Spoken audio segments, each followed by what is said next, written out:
అని చెప్పి ఈరోజు మరి రైతు సంఘం మరి ఆల్ ఇండియా కిసాన్ సభ మరి ఈరోజు డిమాండ్ చేస్తూ ఉంది దేవనకొండ మండలంలో. ఎందుకంటే మరి రైతులకు సంబంధించి మరి ఇప్పటికే వర్షాలు రావడం, మరి వాళ్ళకు సంబంధించి విత్తనాలు ఎరువులు మరి తెచ్చుకుంటున్నారు. మరి బయట తెచ్చుకోవాలంటే అధిక వడ్డీలతో తెచ్చుకోలేక మరి దిగబకాయ పడుతూ ఉన్నారు. వెంటనే మరి రైతు సంఘం నాయకులు మరి ఇవాళ ఇక్కడ దేవనకొండలో డిమాండ్ చేస్తూ ఉన్నాం.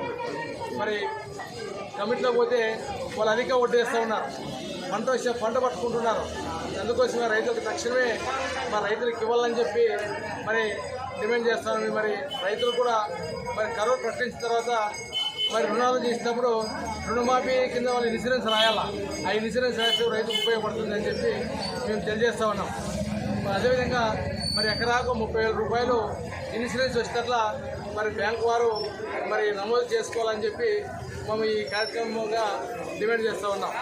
మరి అందులో భాగంగా మరి రైతులు ఖచ్చితంగా అధిక వడ్డీలు కట్టలేకపోవడం మరి చాలా బాధాకరం రైతుల దానిపైన అని చెప్పి మేము తెలియజేస్తూ ఉన్నాం.